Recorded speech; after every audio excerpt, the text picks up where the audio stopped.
Here's my solar panels that were made from satellite dishes.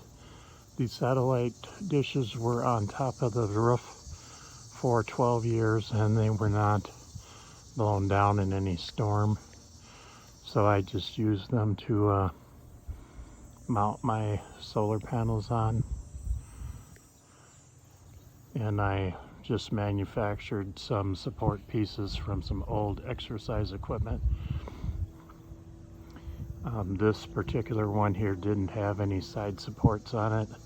I added 2 side supports that I got off of eBay, and then I added these side supports on this one so that I could adjust it up and down for the season to get the best sun.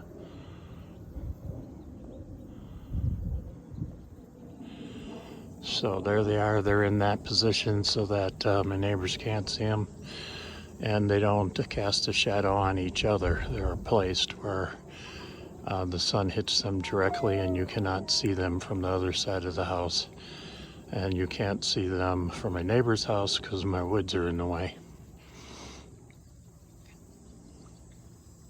Well, as long as I was up on the roof, I decided to take a picture of that other panel, which is just bolted to the roof, and it's tarred in so they don't leak. It connects to this whole system. Here's a better idea of how the braces work. And like I said, this is really nice because you got left and right, up and down, side by. You can swivel this around. You can go forwards, backwards, left and right. This is really nice for adjustment, so it makes it easy to adjust when the seasons are changing. And you can see how I just bolted I just drilled holes in these pipes. These were all from old exercise equipment, and these zip ties are doing nothing. I just held it together while I bolted this on. This is really what's holding it. So it's all bolted together. I just never took the twist ties off, or zip ties is what they're called. So here's the other panel, and it you know, it adjusts the same way as the other one. You know, it goes left, right, up and down and swivels, but it's just not as heavy duty. And again, I just used old exercising equipment and cut the pipes. And again, those ties at the top are not what's holding it. It actually has a bolt through there. I had the ties in there while I was drilling the hole. So there's actually a bolt through there that you can't see that's holding it on.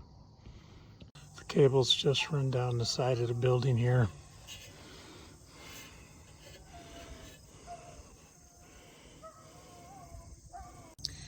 They are zip tied to the pole, and I have a little extra material wrapped around there in case I need it.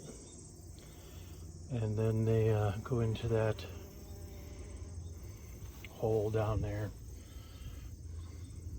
and into the basement. That silver colored wire is my ground. That is steel wire that is galvanized and coated with a UV coating, and it is grounded to the earth ground there. This is my entire solar system right here. That's a 60 amp battery inside of there, and I plan on using 3 of them, which would give me a total of 180 amp hours. I use the small ones because I have a lifting restriction on one hand, and the bigger batteries are harder for me to handle. And then this just has a louver door top. So that's how I close it up. It has these covers over the things from hitting the wires.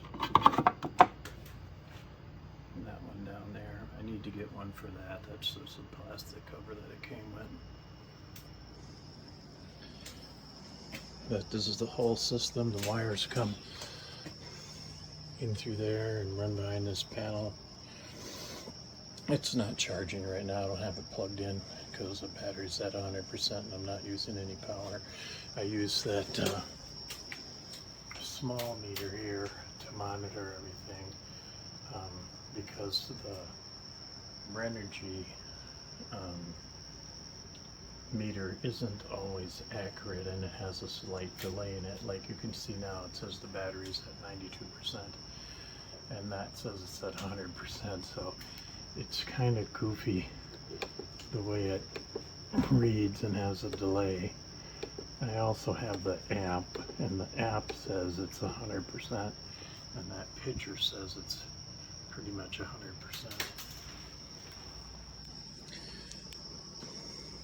So the whole system runs whatever I want it to in the house. If we would have a situation where the grid goes down, I just plug the transfer switch, manual transfer switch, into the top of this system and switch it over to generator.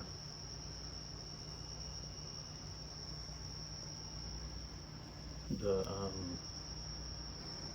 basically the 1000-watt inverter here is to run my wife's office, and it'll run it almost indefinitely as long as I'm charging the batteries. She doesn't use the air conditioner in there when if we had a down situation, but she would be using the fax machine, printer, internet, telephone, her computer, and extra monitor, and then she would just do her Zoom meetings for her work that she's required to do each day. I use these other units to run individual items in the house. That Blue Yeti is a 2400 amp hour unit, so that's more than enough power to run anything in my house. That expert power there will run the freezer I have down here, which is that freezer right there, and it'll run it for about 13 days in the econo mode. In the high full blast mode, it would run it for about 4 hours, but I run it in the econo mode, which keeps everything frozen. And the furnace here, it is a gas furnace, a gas boiler, so it only uses electricity to ignite the pilot light. Once the pilot light's lit, the gas continues to burn by itself, doesn't need electricity. So if it's winter time and depending on how hot we have it in the house, it will cycle maybe 4 times in an hour, and when it does cycle, it takes about 100 watts to turn on the pilot light. And I use my Phoenix 300 for that, because it's the smallest unit, and that frees up these other units to do other tasks, other things in the house if I need them. So that's basically the whole system. And these transfer switches you can get at Home Depot for $90. They do make some smaller ones I've seen on the internet, but they don't have the light there, and they're about $80. This manufacturer does not make them without a light,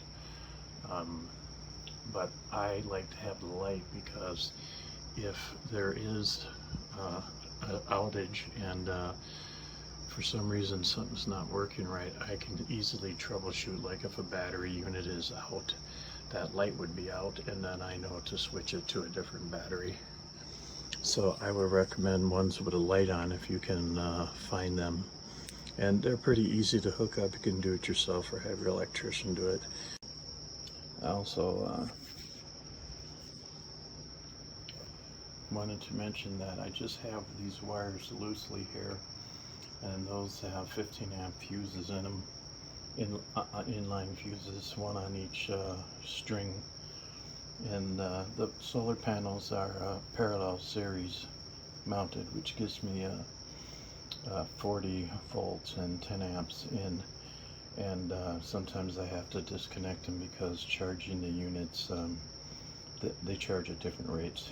The smaller unit here only likes one set of panels, and this bigger unit, it likes all of the panels. So I just kind of got that loose so I can switch the wires around when I'm charging different units. That's a Phoenix 300 that I use for keeping my furnace going, and I use it out at the picnic table to run my laptop and various things. So I hope you enjoyed the video. Please leave a like if you like it, and remember, you can buy all these items from the links provided in the video or on my webpage. Thank you.